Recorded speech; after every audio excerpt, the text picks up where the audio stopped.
Oui, voilà. Bonjour. Bonjour. Je suis venu ici aujourd'hui parce que la première fois, je voulais juste vous introduire. Maintenant, je suis venu ici pour vous dire l'origine du sida. Bon, pas vraiment l'origine. Il n'y a pas d'origine de quelque chose qui n'existe pas. Je suis venu vous dire qu'on vous vend des médicaments censés réduire la présence du sida dans l'organisme. Pourtant, le sida n'existe pas parce que ça n'a jamais été prouvé. Personne ne l'a jamais vu. Je vais vous dire pourquoi. Des millions de morts, c'est ce qu'ils me disent. Des millions de morts par an, des préservatifs, méthodes contraceptives, je sais pas quoi, pour lutter contre un truc qui n'est pas là, qui a été inventé de toutes pièces. La définition d'une personne qui a le sida, c'est quoi? On dit que tu as le sida parce qu'il paraît que dans ton organisme est suffisamment très faible, ton système immunitaire est suffisamment faible pour ne pas pouvoir lutter contre les infections extérieures. C'est ça la définition qu'ils ont donnée du sida. Tu n'as pas sida parce qu'on a trouvé le virus du sida à l'intérieur de ton corps. Tu as le sida parce que ton corps est très faible. Pourquoi il est faible, on ne sait pas, mais c'est sûrement peut-être à cause du sida. Ben, vous n'avez qu'à chercher, on est au XXIe siècle, il y a les méthodes les plus sophistiquées de recherche. Pourquoi vous ne trouvez pas? Parce que ça n'existe pas. Et après, ils nous disent que le principal responsable du sida, c'est le VIH.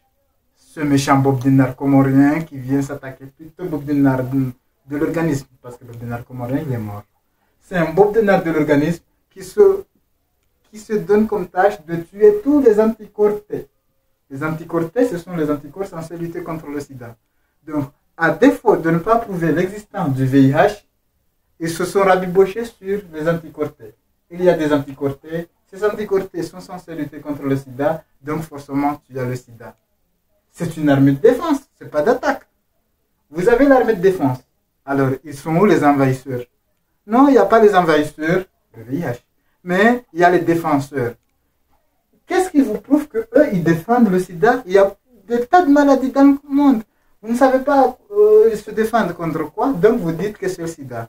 C'est n'importe quoi. Et après, séropositivité, cette personne est séropositive. Je vais vous donner la définition d'une personne qui est séropositive. Une personne est séropositive parce que dans son organisme, on décèle non pas la présence du VIH-Sida, non. C'est parce que dans son organisme, on décèle la présence des anticorps T.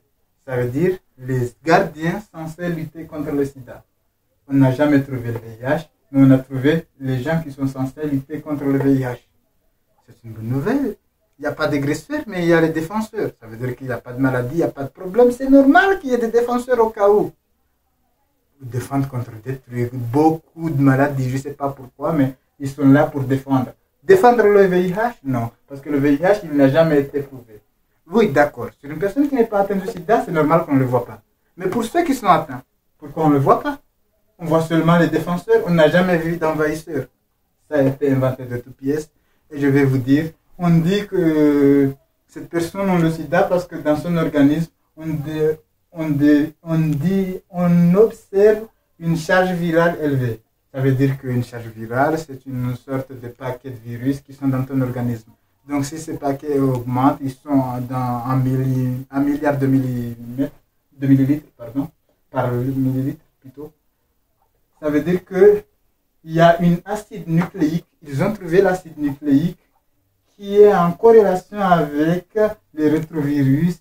Les rétrovirus qu'on dit qu'ils se mettent à chaque fois pour constituer le sida. C'est ça la définition vague. D'abord, je n'arrive même pas à vous expliquer parce qu'eux-mêmes n'arrivent même pas à expliquer. Ils ont inventé des mots et ils n'arrivent même pas à expliquer le sens de ces mots parce que ces mots, ils ont été inventés de toutes pièces. L'acide nucléique qui a été dit, il est responsable il participe aux rétrovirus qui sont le sida. Ces acides nucléiques, il n'a jamais été trouvé un lien entre ces acides nucléiques et le VIH-Sida. Personne n'a trouvé ça. S'il y a quelqu'un qui a trouvé ça, dites-le. Il y avait le professeur qui avait donné un prix à Londres. Il avait défié tout scientifique de l'apporter la preuve du sida. Et ce prix n'a jamais été réclamé, le professeur Etienne, parce que simplement personne n'a jamais trouvé ce virus. Donc, dans la vidéo suivante, je vais vous dire qui a inventé le sida et pourquoi le sida est devenu si populaire. Mais pour le moment, je voulais juste vous dire que c'est une arnaque.